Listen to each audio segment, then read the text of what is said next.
ሰላም እንደምን አላችሁ ወድ የአዶኒያስ ካር ሪቪው ቤተሰቦች በዛሬው ጅላችሁ የቀረብኩት ይሄን የመሰለ BYD C-Lion 5 የተባለ የሃይብሪድ ተሽከርካሪ በዛሬው የተሽከርካሪ ስላሉት ፊቸሮች ካሉት የሃይብሪድ ተሽከርካሪዎችም ዋጋው ትንሽ ቀነስ ያለ ስለሆነ የተሽከርካሪ ዋጋው ምን ያህል ነው ዋጋው ሲቀንስ ይዞ የቀነሰው ነገር አለ ወይስ የጨመረው ነገር አለ የሚሉትን ነገሮች በስፋት እናያለን ከመረጃዎቹ ጋር አብራችሁን ቆዩ አዶኒያስ ነኝ መልካም ቆይታ BYD C-Lion 5 የሚባለው ተሽከርካሪ እንግዲህ እንደምትመለከቱት የሚያምር ተሽከርካሪ ነው BYD በቅርቡ ማምረት ከጀመራቸው የሃይብሪድ ተሽከርካሪዎች ሞዴሎቻቸው መካከል አንዱ ይሄኛው C-Lion 5 የሚባለው አብዛኛው የፊተኛው ገጽታውን ልብ ብላችሁ ካያችሁት ኢትዮጵያ ሲገባ ለመጀመሪያ ጊዜ ሪቪው የሰራንላችሁ ዲስትሮየር የሚባለው ተሽከርካሪ ጋር ተመሳሳይ የሆነ የፊተኛ ገጽታ ነው ያለው ያኛው በሲዳን ነው ይሄኛው ደግሞ በሚድ ሳይዝ SUV የሚባል ተሽከርካሪ እንደምትመለከቱት መብራቶቹ ሙሉ ለሙሉ LED መብራቶች ናቸው እነዚህ መብራቶች በታች በኩል LED ተርሚናል ላይት አላቸው ከላይ ዋናውን ሄድ ላይት እናገኛለን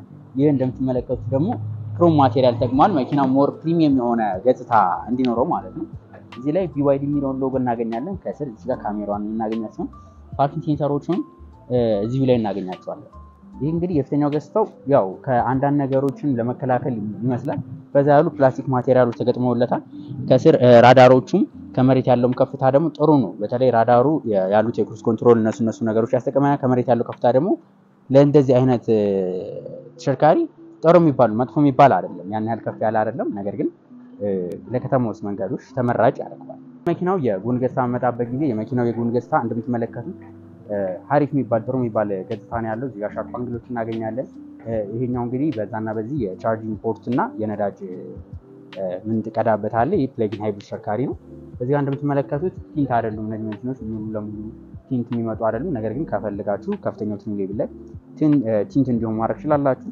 መኪናው የተገጠመለት ቻርጅ እንግዲህ እንደምትመለከቱት መካከለኛ መጠን ያለው ቻርጅ ነው ትሪም ሲስተማቸው ለፊተኛውም ለኋለኛውም የተለያዩ ናቸው ይሄኛው ሶሊድ ዲስክ ነው ለኋለኛው ቬንቲሌት ዲስክ ነው ይሄኛው እንዳለ ፕላስቲክ ክላዲንግ ተገጥሞላቸው እናገኛለን ከዚህ በተጨማሪ ደግሞ ይሄኛውን ለመክፈት ኬለስ ኢንተሪ ናቸው ቁልፉን ኪሳቸውን እስከያዝ ነው ሙሉ ለሙሉ ከፍተን መግባት እንችላለን ውስጥ ገዝተው እንደምትመለከቱት በጥቁር ከለር ነው ያው ቦግ ያለ መኪና ማትፈልጉ ከሆነ እንደዚህ አይነት ከለር ያላቸው ተሽከርካሪዎች ይበልጥ ተመራጭ ያደርጋቸዋል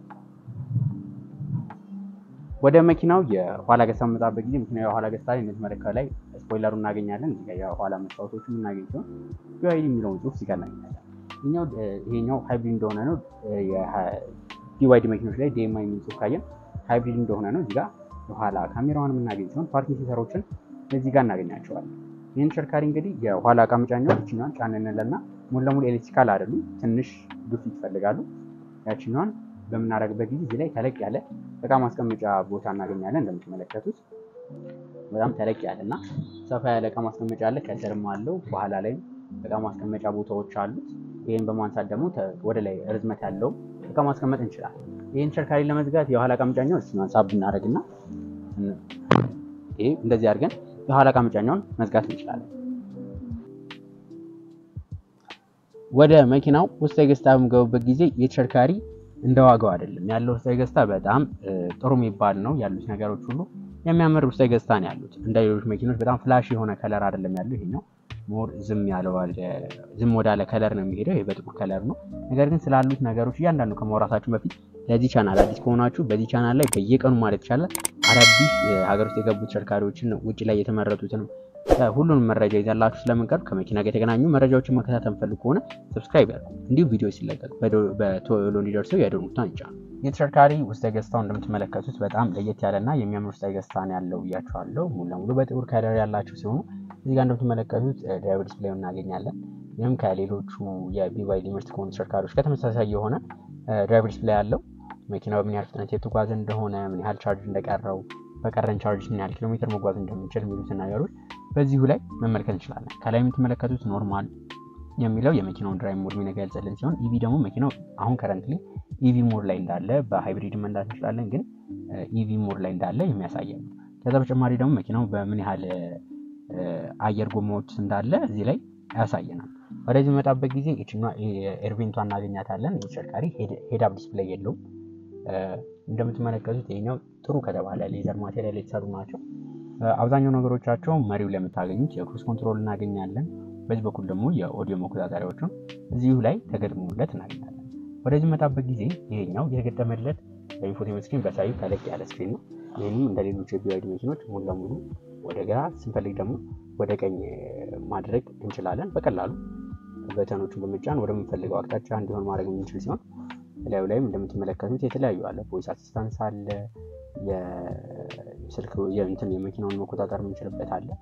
ይሄ ከሌሎቹ አብዛኛው ደስ የሚለው የቢዋይዲ ተሽከርካሪዎች አንደኛውን ተሽከርካሪ ከለመዳችሁት ሌላኛው አብዛኛው ነገሩ ተመሳሳይ ናቸው። ለምሳሌ አሁን አክቲቭ ሴፍቲ ሲስተሙ ይሄኛው ኤሌክትሮኒክ ስቴቢሊቲ ኮንትሮል አለው፣ ሂል ዲሰንት ኮንትሮል አለው። የፓርኪንግ ሴንሰሮች ደግሞ የኋላ ካሜራ እነሱ የመሳሰሉትን የኋላ ፓርኪንግ ራዳሩ እንዲሁም ሌሎች የመሳሰሉትን ነገሮች መቆጣጠር ያስችላቸዋል እዚህ ተሽከርካሪ ላይ። ከዚህ በተጨማሪ እንደምታያቸው አብዛኞቹ ዘመናዊ መኪኖች ላይ የምናገኛቸውን ነገሮች በሙሉ እንድንመለከት ያደርገናል። የመኪናው ኳሊቲ የቪዲዮ ኳሊቲ እንደምትመለከቱት ምን ያህል ተጠግቶ እንደቆመ ግድግዳው ጋር ማየት ይችላላችሁ። ይሄንን በዚህ እያየን በቀላሉ ወደምንፈልገው አቅጣጫ ይዘን መውጣት እንችላለን። ከፊት ለፊት ያለውን ነገር 3D አድርገን ደግሞ ሙሉ ለሙሉ እያዞርን መመልከት እንችላለን። እንደዚህ በፈለግነው አንግል ላይ አድርገን መኪናውን መመልከት ያስችለናል። ወደ ዋናው በዚህ ጋር ደግሞ ኤሲ እንትኖች አሉት። የኤሲ መቆጣጠሪያው ይሄኛውን በምናደርግበት ጊዜ ይሄኛውን ኦን ኤንድ ኦፍ የምናደርግበት ነው። እዚህ ላይ የተለያዩ እንትኖች አሉት፣ አማራጮች አሉት። እነሱን በዚህ መመልከት እንችላለን። ኤሲው ወዴት እናድርገው የሚሉትን ነገሮች ሙሉ ለሙሉ በዚህ መቆጣጠር የሚያስችለን ነው። ሌላ ደግሞ እነዚህ የቢዋይዲ ስቶር ላይ ያሉትን ሌሎች አዳዲስ አፕሊኬሽኖችንም ጭነን መጠቀም የሚያስችለን ኢንፎቴመንት ስክሪን ላይ ተገጥሞለታል። ከዚህ በተጨማሪ ከሱ ዝቅ ስንል ደግሞ እዚህ ጋር ኤሲ ቬንቶች እናገኛለን። እዚህ ላይ ዋየርለስ ቻርጅ ማድረጊያ እናገኘው። የመኪናው ማርሽ እንደምትመለከቱት ይሄንን ይመስላል። ድራይቭ አለው፣ ሪቨርስ አለው፣ ኒውትራል አለው። እዚህኛው መኪናው የምናስነሳበት ነው። ኦቶ ሆልድ አለ። እዚህ ጋር ኢቪ እና ሃይብሪድ ሞዶች አሉ። ከዚህ በተጨማሪ ደግሞ መኪናው እንደምትመለከቱት ድራይቭ ሞዶች አሉ። ለምሳሌ ኢኮ አለ፣ ኖርማል አለ፣ ስፖርት አለ። ከዛ በተጨማሪ ደግሞ ለበረዶ ራሱን የቻለ አድርገን መጓዝ ያስችለናል። ይሄ የድራይቭ ሞድ መምረጫው ነው። ወደዚህ ስንመጣ ደግሞ ተለቅ ያለ እቃ ማስቀመጫ ቦታ እናገኛለን። እንደምትመለከቱት እዚህ ላይ ካፕ ሆልደሮች አሉት። እነዚህ ወንበሮቹን አጀስት ለማድረግ የአሽከርካሪ ወንበር ኤሌክትሪካሊ ነው አጀስት የሚደረገው። እንደምትመለከቱት እንደፈለኩት አቅጣጫ ከፍ ዝቅ ማድረግ ይችላል። እነዚህ በዛ በኩል ያለው ግን አብዛኞቹ ኦፕሽን ናቸው። ቤዚክ ኦፕሽን በሚሆንበት ጊዜ አይሆኑም። ሚድ ኦፕሽን በሚሆንበት ጊዜ ሁለቱም ይኖራቸዋል። እዚህ ጋር ደግሞ እንደምትመለከቱት እቃ ማስቀመጫ ቦታ አለ። እዚህ ላይ የምንፈልገውን እቃ ማስቀመጥ ያስችለናል። የውስጣዊ ገጽታው የፊተኛው ከሞላ ጎደል ይሄንን ነው የሚመስለው። እንደምትመለከቱት ከላይ ሰሩፍ የለውም፣ ግን ያለው ነገር ይሄንን ይመስላል። እስቲ ወደ መኪናው የኋላ ወንበሮችንና የኋላ ወንበሮች ላይ ያሉትን አንዳንድ ነገሮች ደግሞ እንመልከት። የኋላ ወንበሮች በምንገባበት ጊዜ የመኪናው የኋላ ወንበሮች እንደምትመለከቷቸው እዚህ ላይ ሰፋ ያለ ሌግሩም አላቸው፣ ከላይ ሰፋ ያለ ሄድሩም አላቸው፣ ከስር ላይ ሰፋ ያለ ለእግራችን ጥሩ ቦታ አላቸው። እነዚህ መኪኖች እንግዲህ እንደምትመለከቷቸው ካፕ ሆልደር አላቸው። ይሄ ከካምፓኑ እንደተሸፈነ ስለሆነ ነው። ካፕ ሆልደር አላቸው። ሶስት ሰው ለመጫንም ሰፋ ያለ ቦታ ነው ያላቸው። ራሱን የቻለ ኤሲ ቬንት እዚህ ጋር የምናገኝ ሲሆን ዩኤስቢ ቻርጀሮችንም ዩኤስቢ ቢም ቻርጀሮችን እዚህ ጋር እናገኛለን። እዚህ ጋር አነስተኛ እቃ ማስቀመጫ ቦታዎችንም አንድ ላይ እናገኛቸዋለን። ከዚህ በተጨማሪ እዚህ ተሽከርካሪ ላይ እንደምትመለከቱት የስፒከሮች በዛ ያሉ ስፒከሮች ነው ያሉት። በዚህ በኩልም አለ፣ በዚህ በኩልም አለ። ያው የተሻለ የኦዲዮ ኳሊቲ ያለው ተሽከርካሪ ነው። ነገር ግን አብዛኛው ሰው ከዚህ ይልቅ የሚያሳስበው ነገር መኪናው ምን ያህል ጥንካሬ ያለው የሚለው። እንደምታውቁት የቢዋይዲ ተሽከርካሪዎች በቻይና ብቻ ሳይሆን በዓለም አቀፍ ገበያ ላይ በጣም ተፈላጊ ናቸው። ይህም ደግሞ ተፈላጊ ያደረጋቸው ነገር በባትሪ ቴክኖሎጂ ላይ ነው። ሃይብሪድ ላይ በሚሆንበት ጊዜ ደግሞ የነዳጁ ነገር ትንሽ ያሳስባል። ምክንያቱም የነዳጅ ሞተራቸው ምን ያህል ጠንካራ ነው የሚል ነገር። እነሱ እንግዲህ በብዛት እንደተናገሩት ከሆነ የቢዋይዲ ተሽከርካሪዎች ኮምፕሬሽን ሬሽዮ ኢንጂናቸው ዝቅተኛ ነው። በነዳጅ ሞተሩ የሚያወጣው ጉልበት አስተውላችሁ ከሆነ ዝቅ ያለ ነው። ይህም የተደረገበት ምክንያት የነዳጅ ሞተሩ እንዳይጨነቅ ነው።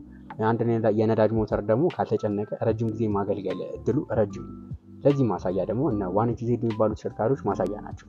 እሱን ያህል ያገለግላል እያልኳችሁ ሳይሆን በገበያ ውስጥ ከምናያቸው ሌሎች የሃይብሪድ ተሽከርካሪዎች ከነሱ እኩል እንዲሁም በተሻለ መልኩ የማገልገል አቅም እንዳለው የሚያሳይ ነው የነዳጅ ሞተራቸው። ምክንያቱም የነዚህ አብዛኞቹ የነዳጅ ሞተሮች ከፍተኛ ጉልበት እንዲያመነጩ አይጠበቅም። ሃይብሪድ በሚሆንበት ጊዜ ኤሌክትሪክ ሞተሩ ስለሚያግዛቸው ኮምፕሬሽን ሬሾአቸውን ዝቅ ያደርጉትና አርፒኤማቸውን ዝቅ ይደረጋል። ያም በሚሆንበት ጊዜ የአንድ ኢንጂን ደግሞ ሪቮሉሽን ፐር ሚኒት ሲቀንስልን መኪናው እድሜው ይረዝምልናል፣ አይጨነቅም ማለት ነው። ስለዚህ ይህን ሀሳብ ስታጋሩኝ ስለነበረ ነው።